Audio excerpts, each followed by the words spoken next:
આ રીતે ભગવાન સુખદેવજી મહારાજ રાજા પરીક્ષિતને કથા કહે છે કે ત્યારબાદ ભાગવતની અંદર ભગવાન બતાવે છે કે ભગવાન દ્વારકા જવા રવાના થયા અને આ બાજુ ઉત્તરાના જે ગર્ભની અંદર બાળક હતું એમનો જન્મ થાય છે. જન્મ થતાની સાથે જ તે બાળક ચારેય દિશામાં જોવા લાગે છે. જોવા એટલા માટે લાગે છે કે અંદર જે મને દિવ્ય સ્વરૂપના દર્શન થયા હતા તે મારા પ્રભુ પરમાત્મા ક્યાં છે.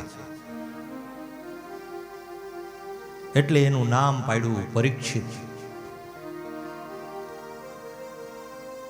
બ્રાહ્મણોએ આવી અને એના જન્માક્ષર જોયા છે અને જન્માક્ષરની અંદર બતાવે છે કે આના બધાય ગ્રહો દિવ્ય છે. મોટો રાજા થશે, ધર્મનિષ્ઠ બનશે, કર્મનિષ્ઠ બનશે, પણ આના ગ્રહોમાં એક એવો ગ્રહ ખરાબ છે. કયો? તો કે મૃત્યુ સ્થાન એનું નબળું છે. કેમ? તો કે આનું મૃત્યુ સર્પદંશથી થશે. ધર્મરાજ યુધિષ્ઠિરને ચિંતા થવા લાગી કે અમારા કુળની અંદર આવી રીતે મૃત્યુ. તો કે એનું કારણ છે કે ભલે મૃત્યુ એનું અપમૃત્યુ થશે પણ આ જીવાત્માનો છેલ્લો જન્મ છે. એને મુક્તિ દેવા માટે સાક્ષાત પરબ્રહ્મ પરમાત્મા આવશે. ત્યારબાદ રાજા પરીક્ષિત નો જન્મ થયો. ધીરે ધીરે મોટા થયા છે અને આ બાજુ બધાય હસ્તિનાપુરમાં રહેવા લાગ્યા છે. અને આમ વિદુરજીને ખ્યાલ આવ્યો છે કે કુરુક્ષેત્રનું મેદાન રચાણું છે, એમાં કૌરવોનો વિનાશ થયો છે અને પાંડવોનો વિજય થયો છે અને તેને ત્યાં મારા અંધ ભાઈ અને ભાભી બંને તેની સાથે છે. આજે જેના વિરોધમાં હતા એના ઘરે જઈને રોટલા ખાવા પડે છે. તો એને વિચાર કર્યો કે મારે મારા ભાઈને ત્યાંથી મુક્તિ અપાવી છે. વિદુરજી મધ્યરાત્રિએ પોતાને ઘેર આવ્યા. ધર્મરાજ યુધિષ્ઠિર એનું આગમન કર્યું છે. વિદુરજી પવિત્ર છે. 36 વર્ષ સુધી એને તીર્થયાત્રા કરી હતી અને આગમન થતા એનું માન સન્માન આપ્યું છે. અને મધ્યરાત્રિએ પોતાના ભાઈ ધૃતરાષ્ટ્રની પાસે જાય છે અને કહે છે કે ભાઈ કેવું છે? તો કે દીકરા બહુ લાયક છે. ધૃતરાષ્ટ્રજી એમ કહે છે કે દીકરા બહુ લાયક છે, મારી સેવા અવિરત કરે છે. વિદુરજી કહે છે કે આજ તને આ દીકરા લાયક લાગ્યા? જેથી તારા દીકરા એની ઉપર ક્રૂરતા કરતા હતા ત્યારે તને એવો વિચાર નહોતો આવતો કે આ દીકરા લાયક છે, અને આજ તને એની લાયકાત દેખાય છે. જેને મારવા માટે તે તારા દીકરાઓએ કઈ બાકી નથી રાખ્યું. તો કે હું તો આંધળો છું, શું કરી શકું? આંધળો હતો પણ જવાબ તો દઈ શકતો હતો ને, કાને તો સાંભળતો હતો ને. ધૃતરાષ્ટ્ર કોણ? તેથી એક ધૃતરાષ્ટ્ર હતો, અત્યારે લાખો ધૃતરાષ્ટ્ર છે. રાષ્ટ્રનું ખાનારો માણસ ધૃતરાષ્ટ્ર કહેવાય.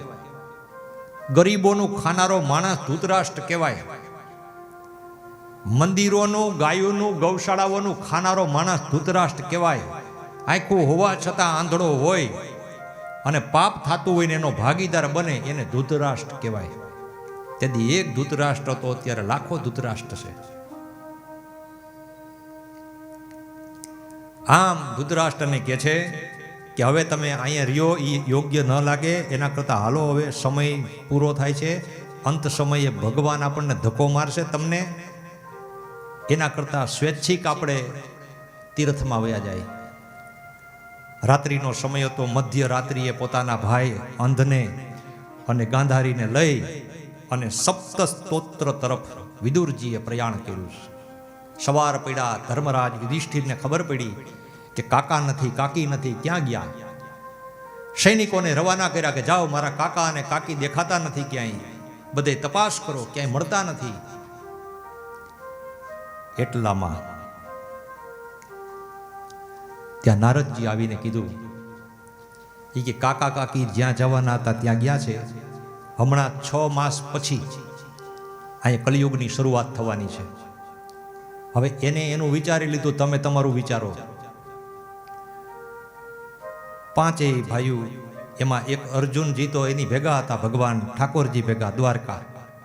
અને આ બાજુ ભીમ, સહદેવ, નકુલ, આ બધા વાતું કરે છે. એમાં એક ગામની અંદર એક વણિક વેપારીનું મકાન વેચાણું એટલે એ બ્રાહ્મણે લીધું.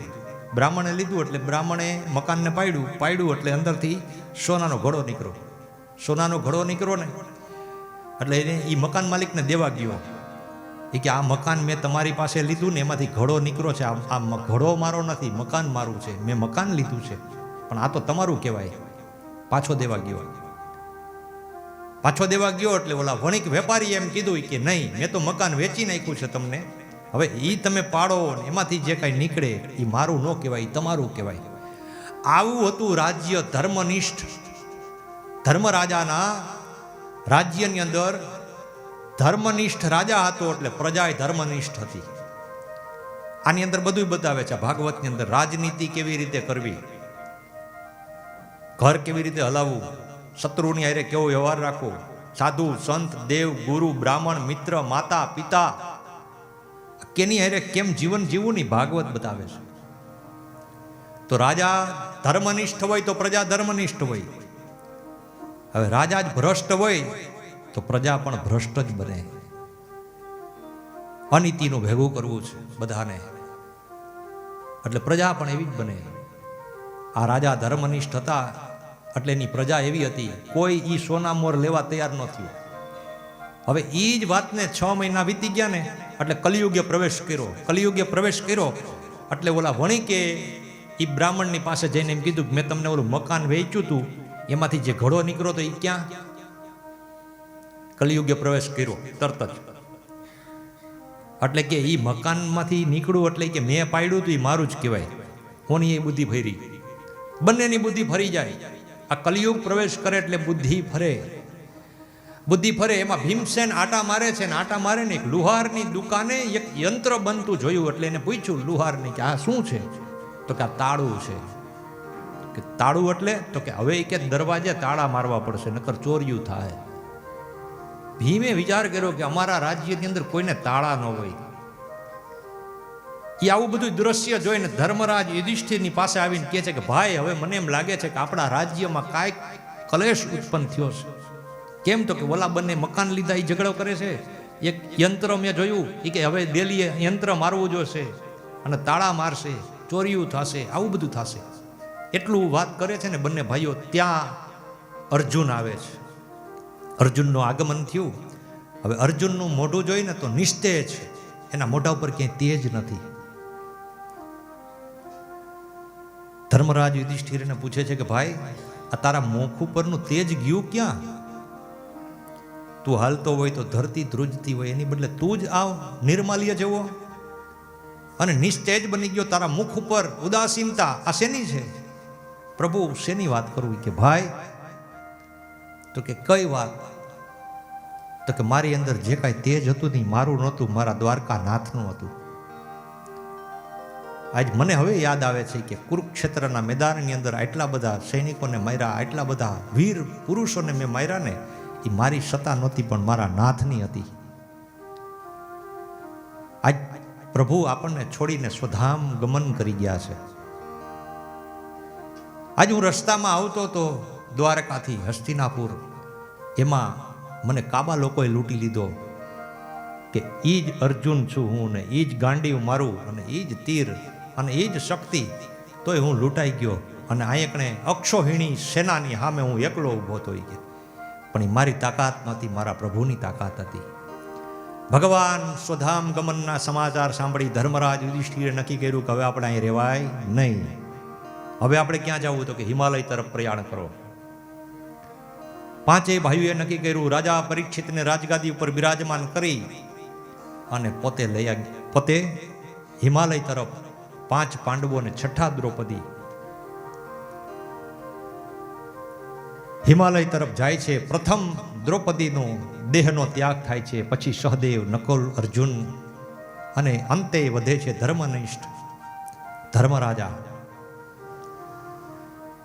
યુધિષ્ઠિરજી વધે છે. યુધિષ્ઠિરજી સહદેહે દેહ સહિત ઉપર ગયા ભગવાનના ધામમાં. કેવી રીતે? તો કે ધર્મના ધુરંધર હતા, કે એને અધર્મ ક્યાંય કર્યો જ નહોતો, ખોટું બોલ્યા નહોતા. ખાલી કુરુક્ષેત્રના મેદાનમાં એક જ વાર એને ખોટું થોડુંક બોલાવ્યું હતું ભગવાને, તોય બોલતા તો નહોતા જ.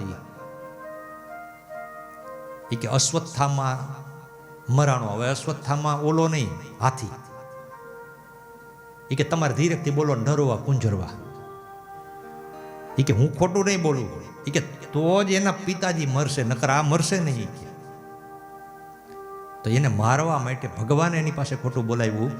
ત્યારે ભગવાને કીધું કે તમારે બોલવું હોય તો બોલજો, ખાલી એમ કહેજો અશ્વત્થામાં મરાણો. આપણે તો હાથી મર્યો હોય કે, પણ ઓને એમ થાય ને કે મારો દીકરો મરી ગયો એટલે કે હથિયાર હેઠા મૂકી દે, તે પછી જ આપણે એને મારી શકશું. એ કે હું નહીં બોલું. તો કે અશ્વત્થામાં મરાણો એ તો ખબર છે ને? તો કે હા. તો એટલું જ બોલવાનું, બીજું ક્યાં? બાકી તો હું શંખ વગાડી દઈશ કે, એટલે તમારું કાંઈ સંભળાય જ નહીં. આવી રીતે ભગવાને ધર્મરાજ યુધિષ્ઠિર પાસે એટલું બોલાવ્યું કે અશ્વત્થામાં મરાણો. બસ એટલું જ બોલ્યા ને તા શંખનાદ કર્યો. એ કે નરોવા કુંજરવા, નરોવા કુંજરવા. હવે નર મરાણો કે જનાવર મરાણો એ ખબર નથી. તો ધર્મરાજ ખોટું નથી બોલ્યા, ક્યાંય ખોટું નથી બોલ્યા ને, એટલે ભગવાનના ધામમાં દેહ સહિત ગયા. એ જાતા હતા ને તો પાછળ એક કૂતરું આવતું હતું. ભગવાન યમરાજાએ એની પરીક્ષા લીધી. યમરાજાએ પરીક્ષા લીધી એ કે આનામાં હવે પરિવર્તન આવે છે કે નહીં, જોઈ લો. કૂતરું એની પાછળ પાછળ આવે અને એક બાજુ યમરાજા આવ્યા. યમરાજાએ પોતે જ સ્વરૂપ બીજું લીધું હતું અને આવીને એને કીધું કે હું તમને પુષ્પક વિમાનમાં લેવા માટે આવ્યો છું, ભગવાનના ધામમાં લઈ જવાના છે, પણ આ તમારી પાછળ જે કૂતરું આવે ને એ નહીં આવે. એ કે કેમ? તો કે એને ન્યા ન લઈ જવાય, તમને એકને જ લઈ જવાય. તો ધર્મરાજ યુધિષ્ઠિરે કીધું કે મારી ભેગું 5 ડગલા જે હાયલું હોય ને એને મૂકીને મારે ક્યાંય જવું નથી. જો મને લઈ જવાનો હોય તો આને ભેગું લેવું જોઈએ કે. ત્યારે કૂતરા સહિત ધર્મરાજ યુધિષ્ઠિર પોતે સ્વર્ગની અંદર ગયા છે. આ રીતે ભગવાન અનેક પ્રસંગો કરે છે. અને ત્યાર પછી રાજા પરીક્ષિત પોતે રાજ કરવા લાગ્યા અને એના રાજ્યની અંદર કોઈ પણ જાતની તકલીફ નથી બધાને. કારણ કે રાજા સારા હોય તો પ્રજા સારી હોય. રાજા જ વિચાર કરી લે કે મારે ભેગું કરી લેવું છે તો પ્રજા પછી ભેગું જ કરે ને. અને અત્યારે સમય જ એવો આવી ગયો છે, બધાય હરખા, પાછા બધાય પ્રવચન તો અલગ અલગ જ કરે. અમારે ખાતા નથી ને ખાવા દેતા નથી, ફૂલ પેટ હોય, ઓટકાર આવી જાય તોય એને હજી ખાવું હોય, તોય એમ કે અમે ખાતા નથી ને ખાવા દેતા નથી. ઘણા એને તો ગેસ થાય છે તોય ખાઈશ, હમાતું નથી એટલું. એ કેનું છે? તો કે ધૃતરાષ્ટ્ર છે, એ આ રાષ્ટ્રનું ખાય છે, એને નહીં તો એની પેઢીને ભોગવવાનું છે. આજ ખાય છે કેનું? આપણું જ ખાય છે. આજ ગાયોનું ખાય, ધર્મશાળાઓનું ખાય, મંદિરોનું ખાય. આ જગતની અંદર ને આ પૃથ્વી ઉપર જરૂર કેની છે ખબર? નેતાની નથી, છત્રપતિ શિવાજીની જરૂર છે. અહીંયા ચંદ્રશેખર આઝાદની જરૂર છે, સુભાષચંદ્ર બોઝની જરૂર છે, મહારાણા પ્રતાપની જરૂર છે, આની જરૂર છે. પણ જેને ગરીબોનું લોહી ચૂસી ચૂસીને ખાવું છે એની જરૂર નથી. પણ વિનાશ કાળે વિપરીત બુદ્ધિ, જો પાપ ન થાય તો પૃથ્વીનો વિનાશ ન થાય. વિનાશ કરવા માટે આ પાપના માર્ગની અંદર ચડે બધાય. નકર પેટમાં જોઈ છે કેટલું? 4-5 રોટલી જોઈને બધાને. કોઈ સોનાના બિસ્કિટ ખાય છે, કોઈ સોનાની થાળીમાં કદાચ જમતાય છે, પણ એમાં સોનાની રોટલી તો નહીં જ હોય, ઘઉંની જ છે. પણ છતાંય પેટ નથી ભરાતા. વિચાર કરો તમે. તો શાસ્ત્રની અંદર બતાવે છે કે નીતિમત્તાવાળા પેલા રાજા મહારાજાઓ હતા ને, એ બધા નીતિમત્તાવાળા હતા. રાજા હતા ને એ બધા પૂછવા જતા ગામમાં કોઈ ભૂખો છે, અને આ લોકો તો એમ કહે કે ખાતા નહીં નગર મારી નાખશું તમને, તમારા ને તમારા રોટલા અમે તમને નહીં ખાવા દઈ. આવી પોઝિશન આવી ગઈ છે. આપણું જ કમાયેલું આપણે ખાઈ નથી શકતા. આપણા જ મકાનની અંદર બધે તમે જ્યાં જોવો ત્યાં નોટિસો ચાલુ, બધે માણસ નવરાત ન રહેવા દઈએ. બધા શું કહે કે ઘરે એક દીકરો હોય તો સારો, પણ એક નહીં, હું તો એમ કહું 4-5 દીકરા જોઈ. કારણ કે એકને તો કાગળિયા કરવામાં જ મૂકવો પડે. સવારથી ઉઠો તો કે કેવાયસી ભરવા જાજો ને એકને માં મૂકવા જાજો ને. હવે આ એકને નીકળી ગયા હોય કથા કરવા કે માં વયા ગયા, એકને છોકરો હોય તો કરે હું? એ ફોર્મ ભરવા જાય કે આધાર કાર્ડમાં ફિટિંગ કરવા જાય કે બેંકની અંદર કેવાયસી ભરવા જાય કે વાંકને કૂપનની કેવાયસી ભરે. હા, એક કેવાયસી ન ભરી શકે, એમને બેન્ડ વરી જાય. પછી પાછો એ ત્યાં જાય તો કે હવે તમારું તો બ્લોક થઈ ગયું છે બધું. એટલે આવું છે બધું. પેલા સારું હતું, બધાય 4-5 દીકરા હતા તો એકાદો તો કામ કરતો એ, પણ ત્યાં એટલા બધા કામે નહોતા અને બધાને આનંદ હતો. હવે કમાઓ તમે અને છતાંય તમે હળિયું કાઢો બધે. હજી તો મરવાના વારા જોજો તમે. ઘરમાં મરી જાય ને તો કે 500 દંડ દો. તમારા ઘરમાં ભાઈ મરી ગયા, હજી તો આવા વારા આવવાના છે. હજી તો ઓછા છે, હજી સમય બાકી છે. ત્યાં તો મેળ આવશે હરખો. આવી રીતે ભગવાને શાસ્ત્રની અંદર બતાવ્યું છે. અને આ ખરેખર આ કથાઓ અહીંયા કુટુંબમાં ન થવી જોઈએ. હું તો કહું પાર્લામેન્ટમાં રોજ ભાગવત કથા થવી જોઈએ, તો આ લોકોને કંઈક ખબર પડે. ત્યાં રામકથા ને બધું ત્યાં જ થવું જોઈએ, પાર્લામેન્ટમાં જ. ક્યાંય ગાંધીનગરમાં માં ઓલું દિલ્હીમાં એને કે બિલ નથી પાસ કરવા, ભાગવત કથાઓ જ કરો એટલે કાંઈક મગજમાં ઉતરે. તો ભગવાને શાસ્ત્રની અંદર બતાવ્યું છે. રાજા પરીક્ષિતે રાજ્ય કરવા લાગ્યા અને એ રાજ કરતા હતા ને, એની અંદર એક દિવસ રાજા પરીક્ષિતને વિચાર આવ્યો કે મારા બાપ દાદાઓએ મારા માટે શું રાખ્યું છે. એટલે જોવા ગયા ને એટલે એક રાજકોષ હતો. આ લોકોને પેલા મકાન હતા ને એટલે એમાં એવું મકાન એક રાખતા કે એમાં એવી વસ્તુ રાખતા કે ગુપ્ત વસ્તુ. તો ગુપ્ત વસ્તુ હતી એક. હવે રાજકોષની અંદર ખજાનો ખોયલો ને એમાંથી એક પેટી નીકળીને પેટી ખોયલી રાજા પરીક્ષિતે, એની અંદરથી એક સુવર્ણનો મુંગટ નીકળ્યો. એક સોના હાટુથી વિચાર કરો કેવું થયું. મુગટ જોયો, પાછી પેટી બંધ કરી દીધી. રાજા પરીક્ષિત પાછા આવી ગયા, ન પહેર્યો. રાજા પરીક્ષિતે વિચાર કર્યો કે આ બધી વસ્તુ છે શું, મારા દાદાઓએ ઘણું રાખ્યું છે કે. બધું જોતા પાછા બેઠા. પાછો એનો વિચાર આવ્યો, ઓલું જોઈ ગયા ને, અનિતિની વસ્તુ જોઈ જાય તો આપણને નીંદર ના આવે. અડવાની વાત તો પછી છે.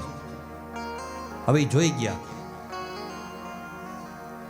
એટલામાં એ પર્યટન કરવા જતા હતા. પોતે નગર યાત્રામાં નીકળ્યા. એમાં એક બળદ ઉભો હતો અને એક કાળો પુરુષ ઉભો હતો. હાથમાં લાકડી લઈ કાળી કાંબળી નાખી અને 3 પગ વાળો બળદ એને એ મારતો હતો. એ પુરુષ એને મારતો હતો, કાળો પુરુષ, અને બાજુમાં ગાય ઊભી હતી, ગાય રડતી હતી. આ રાજા પરીક્ષિતે જોયું. રાજા પરીક્ષિતે જોયું કે અમારા રાજ્યની અંદર ગાયને મારે, બળદના પગ કાપી નાખે, આવી પોઝિશન હોય. ત્યારે ગાયની પાસે પુરુષને પૂછવા જાય છે, પણ પુરુષ કઈ જવાબ નથી દેતો. ત્યારે ગાયને પૂછવા જાય છે કે હે માતાજી, આ 3 પગવાળો બળદ છે, આ કોણ છે? અને તમે આ રડો છો, તમે કોણ છો? ત્યારે માં ગાય માતાજી કહે છે કે હું ધરતીનું સ્વરૂપ છું. જ્યારથી મારા પ્રભુએ અહીંયાથી લીલા સંકેલી લીધી છે ને, ત્યારથી કલિયુગે પ્રવેશ કર્યો છે. આ કાળો જે પુરુષ છે ને એ કલિયુગ છે. આ બળદ છે એ ધર્મરૂપી બળદ છે. ના 3 ચરણોને કાપી નાખ્યા છે. 4 ચરણ ઉપર સતયુગમાં ઉભો તો સત્ય, તપ, પવિત્રતા. હવે એના 3 પગ કપાઈ ગયા છે, ખાલી એક જ પગ છે, એનું નામ છે દયા. કલિયુગે પ્રવેશ કર્યો. રાજા પરીક્ષિતે હાથમાં ખડગ ઉઠાવ્યું અને કલિયુગને મારવા જાય છે. ત્યાં એના ચરણમાં કલિયુગ પડી જાય છે રાજા પરીક્ષિતને કે તમે તો રાજા છો, અમે તો પ્રજા કહેવાય. મને માફ કરો. તો કે આના ત્રણેય ચરણને તું જોડી દે. ત્યારે ત્રણેય ચરણને ભગવાન રાજા પરીક્ષિતે જોડી દીધા કલિયુગને કહેવાથી, અને જોડી અને રાજા પરીક્ષિત એને મારવા જાય છે, પણ એને સ્પર્શ થઈ ગયો કલિયુગનો. એટલે રાજા પરીક્ષિતને દયા આવી. દયા આવી એટલે એને એમ કીધું કે ભાઈ મને મુક્ત કરી દો, હું આવું હવે નહીં કરું. તો કે મારું રાજ્ય છોડીને જતો રહે. તો કે તમારું રાજ્ય છોડીને જતો રહું, પણ ક્યાં એવી જગ્યા છે જ્યાં તમારું રાજ્ય નથી? તમારા જેવા ધર્મનિષ્ઠ રહેતા હોય ત્યાં મને રહેવા દો. ત્યારે કલિયુગે રાજા પરીક્ષિતની પાસે કીધું કે તો હવે મને એવું સ્થાન આપો કે જ્યાં હું રહી શકું. તો એને રહેવા માટે સ્થાન આપ્યા કે 4 જગ્યા સિવાય તારે ક્યાંય રહેવાનું નથી, મારા રાજ્યમાં જો રહેવું હોય તો કે હા મને મંજૂર છે, મને સ્થાન તો બતાવો. ત્યારે સ્થાન બતાવ્યું. ધૃતમ પાનમ સ્ત્રિય સુના યત્ર ધર્મ ચતુર્વિધમ. 4 પ્રકારના સ્થાન આપ્યા એને. કેવું સ્થાન આપ્યું? એક તો જુગાર, અને બીજું આપ્યું મદિરાપાન, અને ત્રીજું આપ્યું સ્ત્રી સંગ, અને ચોથું આપ્યું હિંસા. આ 4 સ્થાનમાં તારે રહેવાનું છે. જેના જીવનમાં સટો એના જીવનનો બટો. જુગાર રમે ને એનું ગયું બધું. પછી મદિરાપાન, સુરાપાન જેને કહેવાય, એ કેટલાય જમીનું પી ગયા તોય વૈધું નહીં કાંઈ. પછી ખરાબ સ્ત્રીનો સંગ અને હિંસા. કોઈ પણ જીવ માત્ર પ્રાણીને મારવી, કોઈ પણ પશુને મારવું, પ્રાણીને મારવું, એ એક હિંસા જ છે. તો આ 4 સ્થાન આપ્યા. તો રાજા પરીક્ષિતને કહે છે કળિયુગ, એ કે તમે મને 4 સ્થાન દીધા, 4 સ્થાન ગંદા છે પ્રભુ, એવું કોઈ સ્થાન મને આપો કે જ્યાં હું રહી શકું, સારી જગ્યા તો આપો. ત્યારે એને સુવર્ણનું સ્થાન આપ્યું કે સુવર્ણમાં તું રહેજે જા. હવે સુવર્ણ કેવું? તો કે અનીતિનું સોનું. સોનું અનીતિનું, કે જેની પાછળ કોઈ વારસાગત ન હોય ને એનું સોનું આપણા ઘરમાં આવી જાય, અને આપણે એની પાછળ કોઈ કર્મ ન કરીએ તો એ સોનું આપણી બુદ્ધિને ભ્રષ્ટ કરી દે. પછી કોઈનું મળ્યું હોય, વીંટી પડી ગઈ હોય, આપણને ખબર છે કે આની છે, અને છતાંય આપણે એને આપીએ નહીં અને લઈ તો એ પાપ છે. આ 4 મહાન પાપ છે. હવે રાજા પરીક્ષિતે તો કલિયુગને રહેવા દીધો ત્યાં, પણ કલિયુગે વિચાર કર્યો કે સમય આવતા હું તારી અંદર પ્રવેશ કરીશ. હવે રાજા પરીક્ષિત વિચારતા હતા કે મેં ઓલી પેટીમાં કંઈક જોયું હતું, પાછા આવ્યા. એ કે પેટીમાં કંઈક જોયું છે. એ કે અંદર ગયા, રાજકોષ ખોલ્યો, દરવાજો ખોલી, પેટી ખોલી, અને પછી એ હાથમાં ઉઠાવ્યું તો અનીતિનું હતું. એટલે હાથમાં સ્પર્શ થયો, બહુ ગમ્યો. મુગટ હતો, એ રત્ન જડિત મુગટ.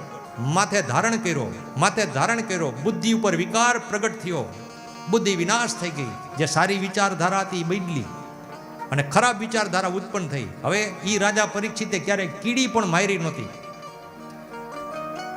આજે રાજા પરીક્ષિતે સૈનિકોને તૈયાર કર્યા મુગટ ધારણ કરીને કે હાલો આજે મારે શિકાર કરવા માટે જવું છે. સવારથી સાંજ સુધીની અંદર અનેક જનાવરોના શિકાર કર્યા. એટલે વિકાર આવ્યો ને પછી હિંસા થઈ, એટલે પાપ થયું. અનેક જાનવરોનો શિકાર કરી અને મધ્યાહન સમયે પોતે જોવે છે ભૂખ અને તરસ લાગી, એટલે બધા જોવે છે ક્યાંય કાંઈ મળતું નથી ને એક ઋષિનો આશ્રમ જોયો. ઋષિના આશ્રમ પાસે જાય છે. ત્યાં એક ઋષિ બેઠા હતા તપસ્યામાં, અને એ ઋષિનું નામ હતું સમીક ઋષિ. સમીક ઋષિ તપસ્યામાં બેઠા છે, ધ્યાન મગ્નમાં બેઠા છે. રાજા પરીક્ષિત આવ્યો અને એને જોયું કે મને ભૂખ લાગી છે, તરસ લાગી છે, એટલે એને કીધું કે મહારાજ પાણી આપો. પણ ઋષિ તો ધ્યાન મગ્ન હતા એટલે એને સંભળાણું નહીં કાંઈ, એટલે એ તો સમાધિમાં જ બેઠા રહ્યા. એટલે રાજાને એમ થયું કે હું રાજા છું અને આ ખોટા ઢોંગ કરે છે ભક્તિના. હું આવ્યો તો મને માન દેવું જોઈએ, હું અહીંનો રાજા છું. એ અભિમાન આવ્યું એને. અભિમાન આવ્યું એટલે એને આમથી આમ બધી બાજુ જોયું, ક્યાંય કાંઈ મળ્યું નહીં. ત્યાં એક મરેલો સર્પ પડ્યો હતો. સર્પને લઈ તીરથી ઉઠાવી અને શમીક ઋષિના ગળામાં મૂકી દીધો અને ત્યાંથી વયો ગયો. આ બાજુ કૌશિકા નદીના કિનારા ઉપર શમીક ઋષિનો દીકરો શૃંગી અને પોતાના 7 વર્ષના બાળકોની સાથે નદીએ રમતા હતા ને એમાં એક બાળક આવીને કીધું કે તારા પિતાજીના ગળામાં મરેલો સર્પ નાખ્યો. તો કે કોણે? તો કે રાજા પરીક્ષિતે. ગયા ભાઈ શમીક ઋષિના આશ્રમમાં 7 વર્ષના હતા શૃંગી ઋષિ. અંદર ગયા અને જોયું પોતાના પિતાના ગળામાં મરેલો સર્પ જોયો. ધ્રુસકે રડવા લાગ્યા કે મારા પિતાજીના ગળામાં આ રાજાઓ ભ્રષ્ટ બની ગયા છે કે આજ અપમાનો કરવા માંડ્યા બ્રાહ્મણોના. સર્પને ઉતાર્યો નહીં. દોડતા પાછા કૌશિકા નદીના કિનારે ગયા. ન્યા જઈ હાથમાં અંજલિ લીધી. અંજલિ લઈ અને શૃંગી ઋષિએ કીધું કે શૃણુ દેવી પ્રવક્ષ્યામિ કુંજિકા સ્તોત્રમુત્તમમ હેન મંત્ર પ્રભાવેણ ચંડી જાપ શુભો ભવેતમ ન કવચમ ન રગલા સ્તોત્રમ ન કિલકમ ન રહસ્યકમ ન સુક્તમ નાપી ધ્યાનમ ચનન્યાસો ન ચ વાર્ચનમ કુજ્જિકા પાઠ માત્રેણ દુર્ગા પાઠ ફલમ લભેત અતિ ગુહ્યતરમ દેવી દેવાનામપી દુર્લભમ ગોપનીયમ પ્રયત્ન સ્વયોનિરિવ પાર્વતી મારણમ મોહનમ વશ્યમ સ્તંભનો ચટાનાદિકમ પાઠ માત્રેણ સંસિદ્ધિયત કુંજિકા સ્તોત્રમુત્તમમ ઓમ એમ હ્રીમ ક્લીમ ચામુંડા વિચ્ચી ઓમ ગ્લોમ હોમ ક્લીમ જુમ સહ જ્વાલય જ્વાલય જ્વલ જ્વલ પ્રજ્વલ પ્રજ્વલ એમ હ્રીમ ક્લીમ ચામુંડા વિચ્ચી જ્વલ હમ સમ લમ છમ ફટ. આજ મારા બાપ દાદાઓએ જો ભક્તિ કરી હોય, પૂજા કરી હોય, પાઠ કર્યા હોય, સંધ્યા કરી હોય, ઉપાસના કરી હોય, અમે બ્રાહ્મણ કુળમાં અવતર્યા હોય, તો આજ આ કૌશિકા નદીનું જલ લઈને કહું છું કે મારા પિતાજીના ગળામાં મરેલો સર્પ નાખ્યો છે. ઈ જ રાજા પરીક્ષિતને આજથી 7મે દિવસે જીવતો નાગ આવવો જોઈએ કરડવા માટે. એનું નામ તક્ષક નાગ. અને અંજલિ મૂકી દીધી નીચે. અને આ બાજુ દોડતા પાછા ગયા. શમીક ઋષિના ગળામાં જોઈ અને ખોડામાં માથું નાખી અને સર્પને ઉતારીને રડવા માંડ્યા. તો પિતાજી શમીક ઋષિ જાગ્યા છે કે બેટા શું કામ રડે છે? પિતાજી તમારા ગળામાં મરેલો સર્પ નાખ્યો એના રાજાએ. શું થયું એમાં?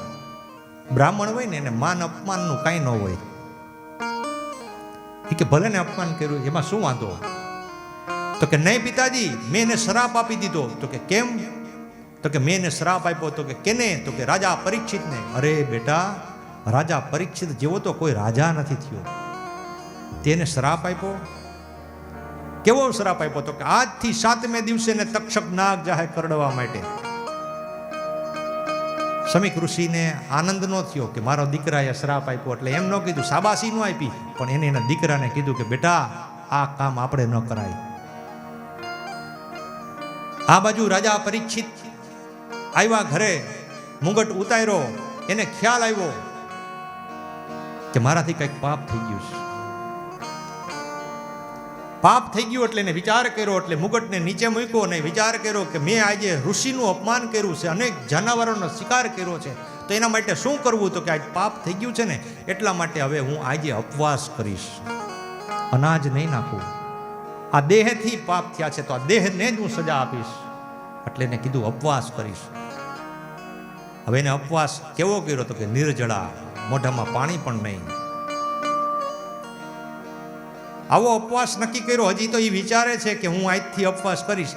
ત્યાં શમીક ઋષિએ પોતાના શિષ્યોને મોકલા કે જાઓ રાજાને જાણ કરો કે તમને મારા દીકરાએ શ્રાપ આપી દીધો છે. હવે શ્રાપ આપ્યો નહીં, પાછો વળશે તો નહીં જ. રાજા પરીક્ષિતની સમક્ષ આવી શમીક ઋષિના ઋષિકુમારોએ આવીને કીધું કે તમને શૃંગી ઋષિએ શ્રાપ આપ્યો છે, તમને આજથી 7મે દિવસે જીવતો નાગ આવશે કરડવા, એનું નામ હશે તક્ષક. રાજા પરીક્ષિતે કેવા, એને ક્રોધ ન આવ્યો.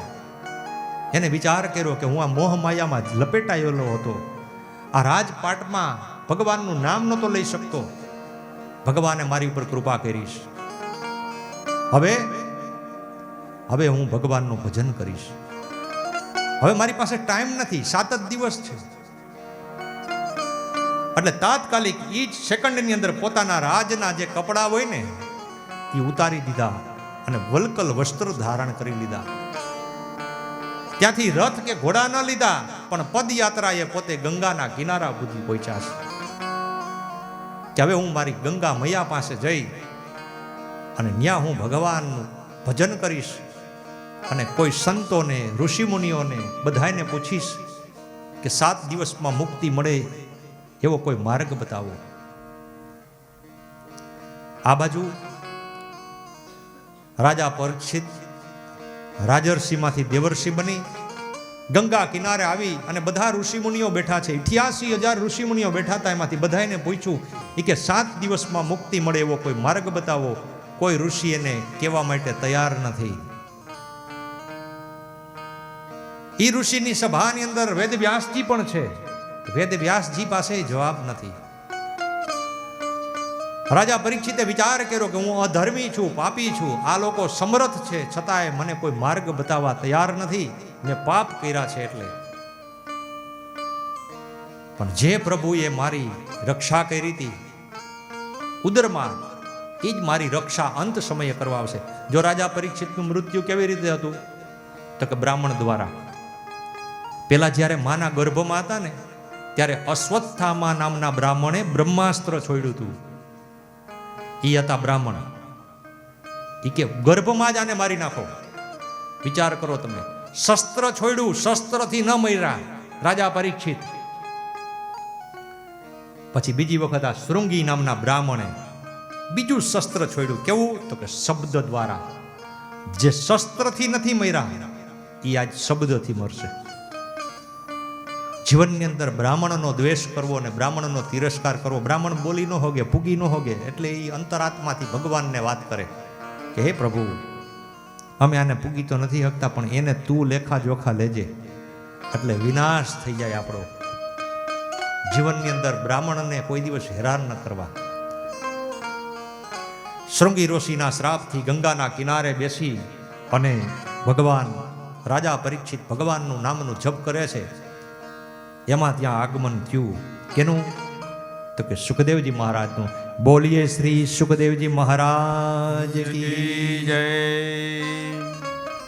સુખદેવજી મહારાજને જોઈ અને રાજા પરીક્ષિત બે હાથ જોડી નમસ્કાર કરીને કહે છે કે પ્રભુ, ધન્ય છે કે જ્યાં સુખદેવજી મહારાજ એક સેકન્ડ ઊભા નથી રહેતા અને આજ મારા સમાચાર સાંભળીને મારી પાસે આવ્યા છે. નક્કી મારા પ્રભુએ મારી પાસે મોકલા છે. સુખદેવજી મહારાજને આસન ઉપર બિરાજમાન કર્યા. એના ચરણાર વિંદની અંદર પોતે દંડવત પ્રણામ કર્યા અને કહે છે કે હું પાપી છું, અધર્મી છું, મેં અનેક હિંસાઓ કરી છે, મેં જીવનમાં કોઈ સારું કામ નથી કર્યું, મેં બ્રાહ્મણોના અપમાન કર્યા છે, તો મને મુક્તિ મળે. પણ મોટા યજ્ઞ, મોટા જપ, મોટી કથા, મોટું કીર્તન કરવાનું કહેશો તો મારાથી નહીં થાય. મારી પાસે કેવલ 7 દિવસ છે. રાજા પરીક્ષિતની પાસે 7 દિવસ હતા ને, એમ આપણી પાસે 7 જ દિવસ છે જીવવાના. આપણે 7 દિવસ જ જીવવાના છીએ. પણ કોઈને તૈયારી છે રાજા પરીક્ષિત જેવી? રાજા પરીક્ષિતે તૈયારી કરી લીધી, બધું મૂકી દીધું. પણ આપણે કોઈ મૂકી શકીએ? ન મૂકી શકો. હમણાં એમ કહો પાકીટ બધા મૂકીને જાજો, કોઈ જાય? ન જાય. રાજા પરીક્ષિતે મૂકી દીધું બધું, રાજપાટ, ખજાના બધું, પણ આપણે ન મૂકી શકીએ. હવે એને 7મે દિવસે મરવાનું હતું, એમ આપણે 7મે દિવસે જ મરવાનું છે. જોઈ લ્યો તમે, વાર છે 7. કેટલા? 7 વાર. સોમવાર, મંગળવાર, બુધવાર, ગુરુવાર, શુક્રવાર, શનિવાર, રવિવાર, ત્યાં 7. હવે આ 7 વારમાંથી એક વાર તો આપણો નક્કી છે જ. કોઈ ગુરુવારે મરશે, કોઈ શુક્રવારે મરશે, કોઈ શનિવારે. મૃત્યુ નક્કી જ છે. તૈયારી કરી લેવાની. આ બધાને ખબર પડી ગઈ એટલે તૈયારી કરી લીધી ને આપણે આપણી તૈયારીમાં નથી. બહાર જવું હોય તો આખો થેલો ભરી લે છે, પણ વાં યાત્રામાં જવાનું છે, છેલ્લી યાત્રામાં, એની તૈયારી હજી આપણી પાસે છે જ નહીં. એની તૈયારી છે ને એ આવી બધી કથાઓ છે, એની તૈયારી છે ને ભગવાનનું ભજન છે, એની તૈયારી છે ને એ સત્કર્મ છે, એની તૈયારી છે ને ગાયોની સેવા છે. આ તૈયારી કરવાની છે. ત્યાં જઈને આપણે ઊભા રહીએ ને ત્યારે આપણી માથે આપણું બધું શૂટિંગ ઉતારતા હોય આ લોકો. અંદર આત્મા બેઠો ને એ આપણું શૂટિંગ ઉતારે. પછી આપણે એમ કહીએ કે અમે કાંઈ કર્યું જ નથી, તો એ આપણી DVD ત્યાં ચડાવે.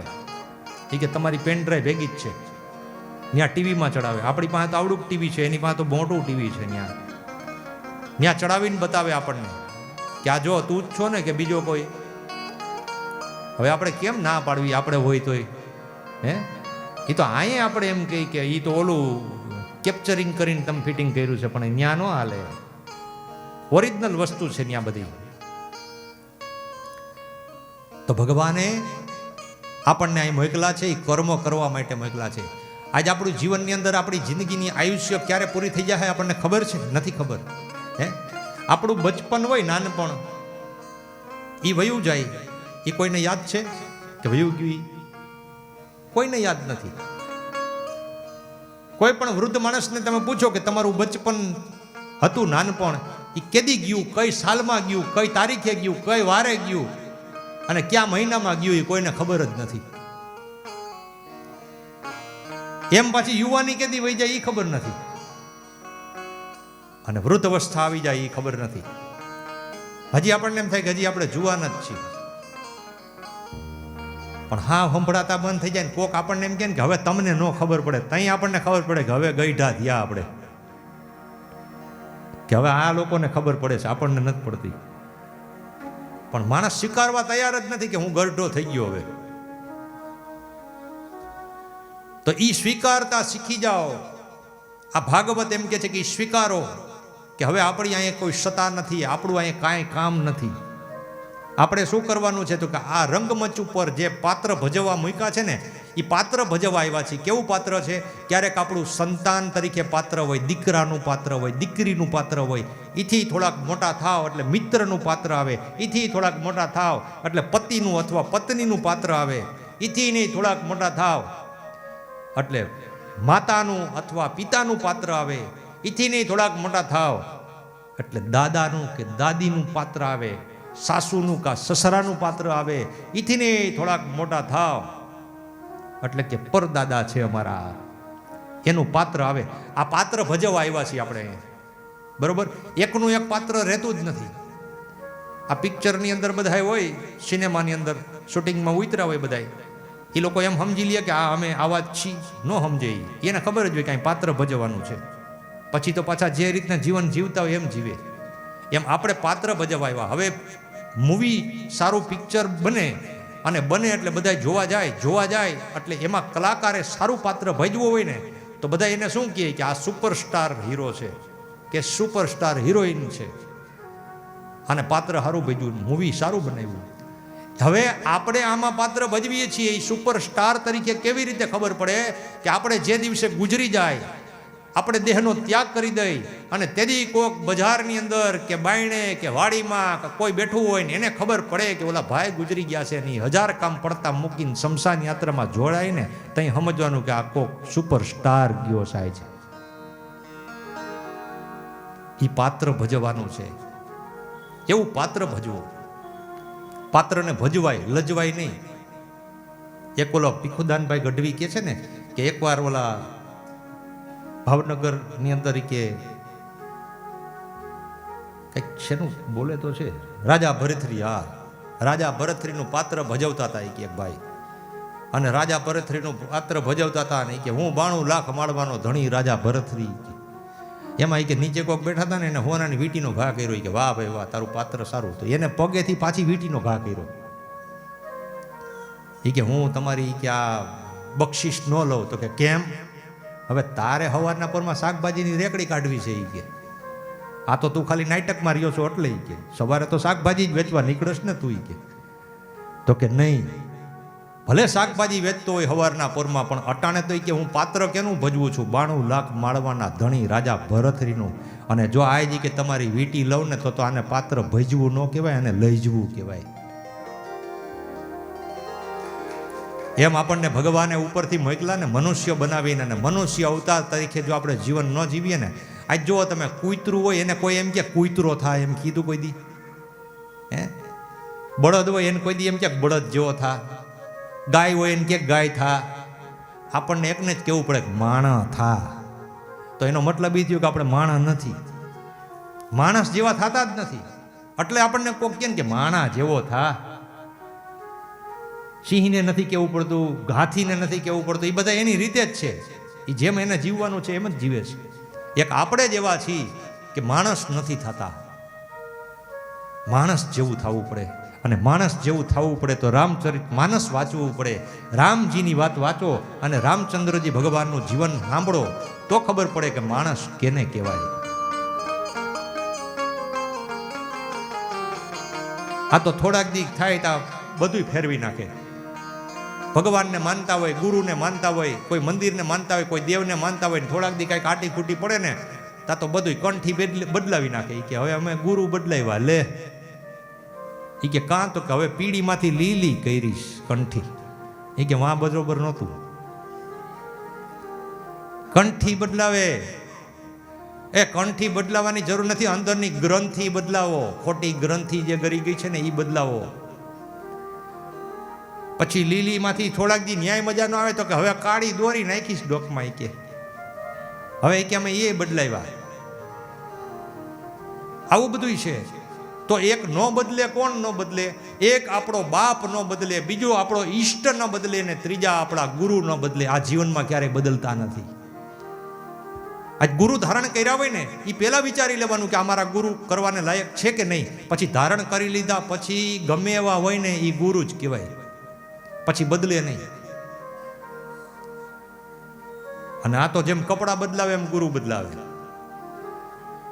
પછી ઈષ્ટદેવ. ઈષ્ટદેવ એટલે આપણા જે ભગવાન, આપણા પરંપરા, આપણા કુટુંબમાં જે ભગવાનને પૂજતા હોય, કોઈ રામચંદ્રજી ભગવાનને માનતા હોય, કોઈ કૃષ્ણ ભગવાનને માનતા હોય, કોઈ શિવજીને માનતા હોય, કોઈ રામાપીરને માનતા હોય, એમ કોઈ પણ દેવને માનતા હોય, એ આપણા ઈષ્ટદેવ કહેવાય. તો આપણી ઉત્તરોત્તર પેઢી જે માનતી આવી હોય ને એને બદલાય નહીં, એને આપણા ઈષ્ટદેવ કહેવાય. પછી બાપ. હવે આમાં વિચાર કરો, આપણે એમ થાય કે મારા બાપુજી યાર ભળતું નથી, તો આપણે કોઈ દી એમ કીધું કાલ મારા બાપુજી બદલાવાસ, મારે આની યાર ભળતું નથી કીધું કોઈએ? ચાલો એફિડેવિટ કરાવો, સોગંદનામા કરાવો, કાલથી મારા બાપુજી આ નહીં, બીજા થાય. ન બદલે, બાપ ન બદલે એમ ઈષ્ટ ન બદલે, ને ઈષ્ટ ન બદલે એમ આપણા ગુરુ ન બદલે. અને આ લોકોને કાંઈ ખબર નથી, બદલાય બધું. લીલી, પીળી, કાળી, કેસરી, કેવી કેવી કંઠીઓ નાખીને નીકળે છે. અંદરની ગ્રંથિ છોડો. દીક્ષા કોઈ પણ આપી શકે, પણ સાચી આપણને દિશા બતાવે ને એ આપણા ગુરુ છે. કંઠી કોઈ પણ બાંધી શકશે, પણ અંદરની ખોટી આપણી ગ્રંથિને છોડી દેશે ને એ આપણા ગુરુ છે. એની આપણે નિંદા ના કરાય. આવી રીતે ભગવાને રાજા પરીક્ષિત સમક્ષ સુખદેવજી મહારાજ આવ્યા અને સુખદેવજી મહારાજે કીધું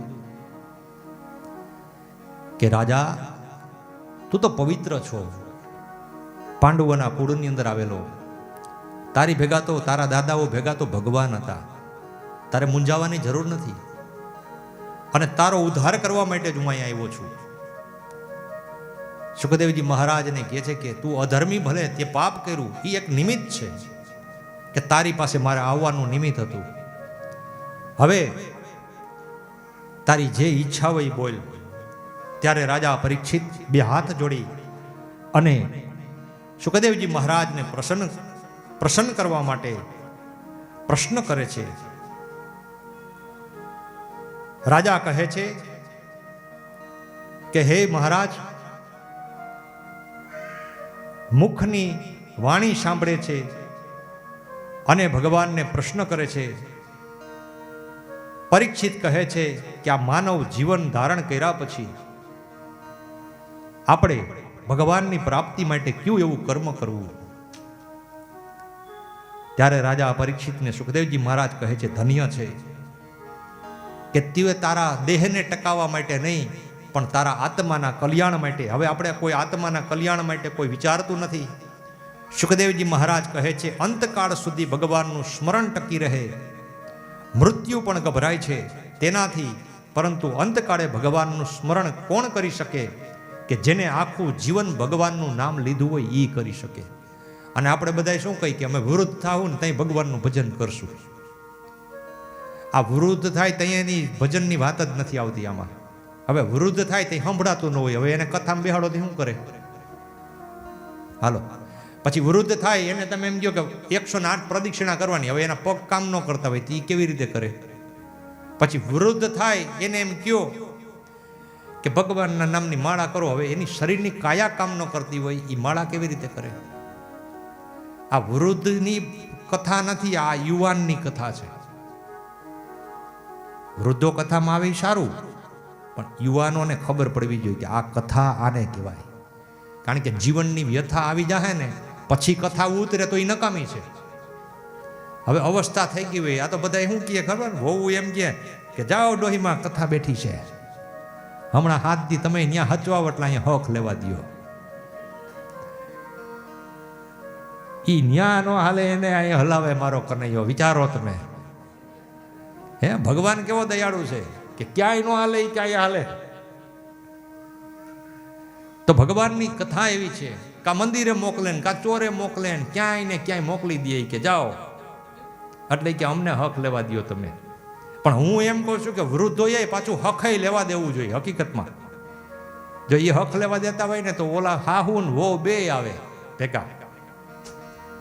પણ આ તો બિચારાને શું છે, એને મૂકવું જ નથી, છેઠ સુધી લડી જ લેવું છે બધું. એક નાની એવી કેટલી જૂનવાણી હોય તો એ હાચવીને રાખે. એ કે નો દેવા દઉં કે, પણ એ કે હવે તો એ કે ઓલા ડબલા આવી ગયા પ્લાસ્ટિકના, એ કે નહીં હું છું ત્યાં સુધી આ નહીં દેવાનું, નો દેવા દે. હંગરો જ કરે બોલો. એ કે હેંગરો હરપે કામ આવે તો મદારી પાસેથી લઈ આવીને મૂકો ને ઘરમાં, એમ કરીને ન દેવા દે બોલો. તો આ બધી વસ્તુ એવી છે. આપણી અવસ્થા થઈ જાય, આમાં શાસ્ત્રમાં તો એવું બતાવે છે કે 50 વર્ષ થઈ જાય ને એટલે મૌન ધારણ કરી લેવું. પછી બધા બોલે ને એટલે એક જ વસ્તુ બોલવાની કે હા બાપા. બસ એમ કે તમે માં ખુરચી નાખીને બેહો, હા બાપા. તમે જમી લ્યો તો હા બાપા.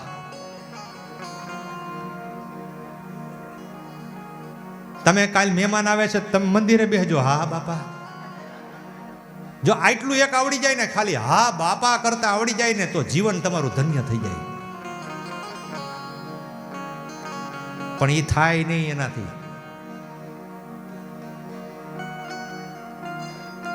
તો એ એવું કહેવાનું કઈ ને તો આને હક ન લેવા દે, વહુ નહીં હક ન લેવા દે. આ બારીએથી ડોકું કાઢે. એ કે એકલી એકલી ખજૂર પાક નથી ખાતી ને.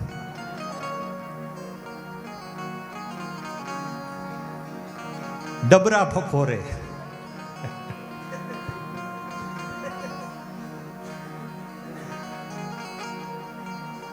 બે દી બાઈને જવાનું હોય હાહુ ને, વહુ ને ઘરે રહેવાનું હોય, તો એ ઓલી તેજોરીની ચાવીને આમાં હરખી કરીને જાય. હવે અહીંથી મોટી યાત્રામાં વયા જાય ત્યાં તાળા તોડી નાખશે,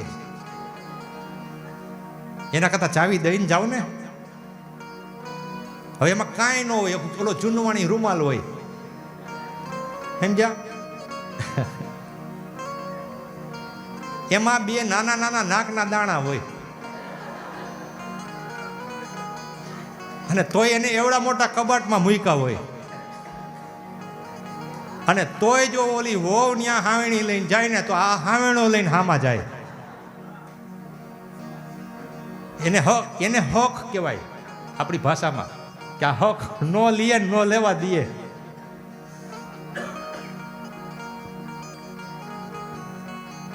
પછી જૂની યાદી વાત કરે પાછી, તમે હવે હાલી નીકળ્યું છો એમ કે. બાકી પૂછ તાર બાપાને. બાપા પછી આમ જ કરે ખાલી. એ કે મને વીતી છે, હવે તને વીતે છે. કારણ કે આને મને હક નથી લેવા દીધું, એ તને હક નહીં લેવા દે.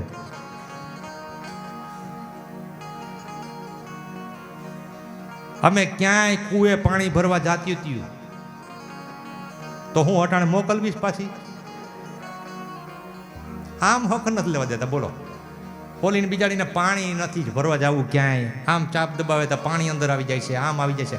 અને અત્યારે વહુ એમ જ વિચારે છે કે મારા હાહુ શાંતિથી રહે ને ટીવી જોવે ને મંદિરે જાય, આવું જ વિચારે છે. કોઈ વહુ એમ નથી કહેતી કે હું જઈને એનો ચોટલો ચાલીને 2 લાફા મારું.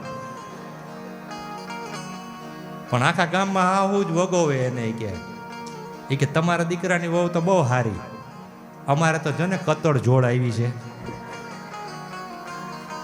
ઓલી એ બિચારી કઈ બોલી જ ન હોય તોય.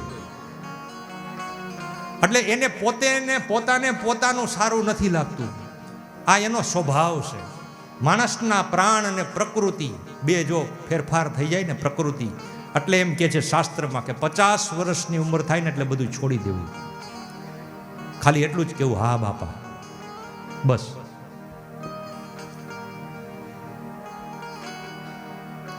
એક અમારે ત્યાં માજી છે ને જેતપુરમાં, એની ત્યાં કથા કરી હતી, ભાગવત કથા. એ છે ને બહુ ઓલા હતા સ્વભાવના, એવા ક્રૂર, કોઈને એક ચપટી લોટે દે નહીં. હવે એની ત્યાં એના દીકરા હોય ને એને એમ કીધું કે આપણે ભગવાનની દયા છે ને તો આપણે એવી વિચાર છે કે ભાગવત કથા કરી નાખી. એ કે કાંઈ નો કથા કરાય, ઓલા ધોતિયા પહેરીને લઈ જાય ને થેલીઓ ભરીને વ્યા જાય. કથા બથા કાંઈ કરવાની જરૂર નથી, ઘરમાં ધ્યાન દો, ભેગું કર્યું છે કામ આવશે. ન કરવા દીધી. ધરારીથી એના દીકરા હોય ને વહુ એને કીધું કે અદાય કે આવો નહીં પણ કે અમારે બા ન હોય ત્યાં આવજો. મેં કીધું કેમ, બા એટમ બોમ્બ છે કે ફૂટ છે? તો કે એ કથા કરવાની ના પાડે છે. મેં કાંઈ વાંધો નહીં, કથા કરી હો. એટલે બા કે આવો દેકારો ન હોય ને આવું આમ ન હોય ને કે તમે બાજોટ માથે બેહીને બેઠી કથા કરી નાખો ને અમે સાંભળીને કોઈને ભેગા નથી કરવા, આવી વાતું મીંડા કરવા. એ કે આવડું મોટું કરશો તો ખર્ચો થાય ને આ થાય ને એવું બધું સમજાવવા મીંડા. ઓલા કે કાંઈ વાંધો નહીં બા, અમારે કાંઈ ખર્ચો નથી કરવાનો, તમ તારી કે આપણે તો રાખવાનું જ છે સમાજ. પણ ડોહીમાં ને ગમે નહીં હો. આ કથા હાલતી હતી ને પહેલે દી પૂજામાં બોલાવ્યા, એ કે અમે બહુ કરી લીધું છે, તમે કરો લ્યો. હાથ અડાડવા ન આવે, પૈગે લાગવા ન આવે. એને પૂછે ને કે અહીં પૈગે લાગો તો કે અમે બહુ કર્યું અમારી જુવાનીમાં. હવે જુવાનીમાં કંઈકના ઘર હરગાવ્યા છે, કોકને હક નથી લેવા દીધું ને અટાણે તમે હરિના નામમાં હાથ ન અડાડી શકો, ન લીધું. અને ઈ ડોહીમાનો સ્વભાવ એવો હતો ને કે એવું વર્તન કરે કે બોલાવ્યા થાય નહીં. ઈ માજીએ 3 દી થયા ને એટલે અહીંયા કથા હાલતી હોય ને તો એ બીજા વાં બેઠા હોય બહાર અને બીજા એ વાતો કરતા. બધા બીજા બૈરા હોય ને એમ કહે કે તમારી ઘરે ભાગવત કથા હાલે ને તમે અહીં ઓટે બેઠા છો. એ કે એમાં કાંઈ ન હોય કે એ વાર્તાઓ છે એમ કરીને નીકળી ગયા. 3 દી થયા, 4 દી થયા, ચોથે દિવસે પછી પાછા એ ડોહીમાં આવે. અહીંયા બપોરના 12 વાગે ને એટલે અમારી આ પોથી હતી ને ત્યાં આવે. ત્યાં આવીને અહીં મારી બાજુમાં ઉભા રહીને મને કે કયા પૂરી કરવાની છો? મેં કીધું હમણાં કરું છું, વારોનો ટાઈમ થયો છે કે હા વાંધો નહીં એમ કરીને વયા જાય બસ, બાકી સાંભળે બાંભળે નહીં કાંઈ. એવી રીતે એક દિવસ એને કંઈક પગમાં રગ ચડી ગઈ. એને જવું તું બાયણે પણ ન જઈ ગયા. રગ ચડી ગઈ ને એટલે હામાં ખુરચી માથે બેઠા અને કથા સાંભળી. ચોથો દિવસ અને ભગવાન કૃષ્ણ પરમાત્માનો જન્મ દિવસ થયો અને ઉજવાનો. અને હું કનૈયાએ એના જીવનમાં પરિવર્તન લઈ આવ્યો એ ડોહીમાં ને હો. અને ડોહીમાં તો કેવું મીંડા કરવા, સ્વભાવ ફરી ગયો, આખો સ્વભાવ ફરી ગયો. એની બહુ વિચાર માંડી કરવા કે આ માજીને કઈ થઈ ગયું કે શું? કોઈને ઊંચી અવાજે બોલવાનું બંધ, કોઈ ઉપર રાયડું પાડવાનું બંધ, કોઈનું ખરાબ બોલવાનું બંધ. એને એમ કહે ને એને ચા પીવી ને માજીને, ચોથો દિવસ થયો ને 5મે દિવસે માજીને ચા પીવી હતી ને તો એની વહુને એમ કીધું કે રાધે ગોવિંદ ચા દ્યો. હવે એ એવું બોલ્યા એટલે એની વહુને કેટલું આશ્ચર્ય થયું છે. તો એના ઘરવાળા આવ્યા ને તો એના ઘરવાળાને કહે છે કે રાધે ગોવિંદ હાલો કથામાં, રાધે ગોવિંદ હાલો આરતી કરી, રાધે ગોવિંદ હાલો આમ કરી, રાધે ગોવિંદ આમ કરી. એ ડોહીમાં હજી જીવે છે ત્યાં, જેને મળવું એને છૂટ છે. એ ડોશીમાનો સ્વભાવ એટલો બધો સુધરી ગયો, બીજું કાંઈ નામ નહીં. રાધે ગોવિંદ, રાધે ગોવિંદ, રાધે ગોવિંદ, રાધે ગોવિંદ ભજો રાધે ગોવિંદ, રાધે ગોવિંદ.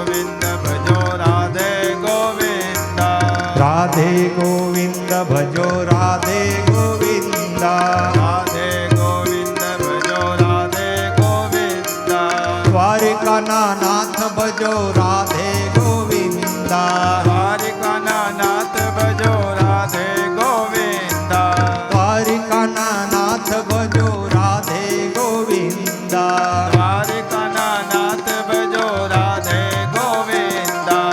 રાધે ગોવિંદ ભજો રાધે ગોવિંદા. રાધે ગોવિંદ ભજો રાધે ગોવિંદા.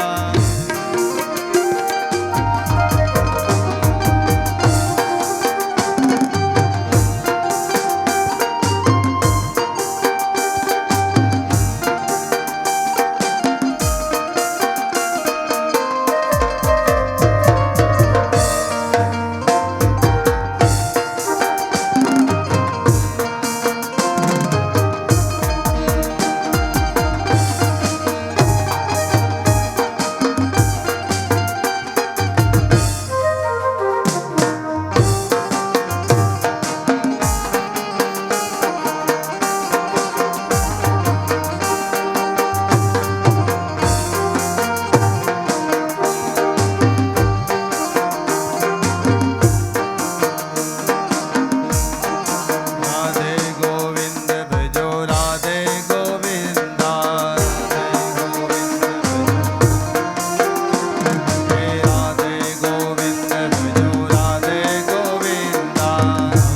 ગોવિંદ ભજો રાધે ગોવિંદા. સુદામના નાથ ભજો રાધે ગોવિંદા. નાથ ભજો રાધે સુદામના નાથ ભજો રાધે ગોવિંદા. રાધે ગોવિંદ ભજો રાધે ગોવિંદા. રાધે ગોવિંદ ભજો રાધે ગોવિંદા. રાધે ગોવિંદ ભજો રાધે ગોવિંદા. રાધે ગોવિંદ ભજો રાધે ગોવિંદા. નરસૈયાના નાથ ભજો રાધે ગોવિંદા. નરસૈયાના નાથ ભજો રાધે ગોવિંદા. હે નરસૈયાના નાથ ભજો રાધે ગોવિંદા. નરસૈયાના નાથ ભજો રાધે ગોવિંદા. રાધે ગોવિંદ ભજો રાધે ગોવિંદા. રાધે ગોવિંદ ભજો રાધે ગોવિંદા. રાધે ગોવિંદ ભજો રાધે ગોવિંદા. રાધે ગોવિંદ ભજો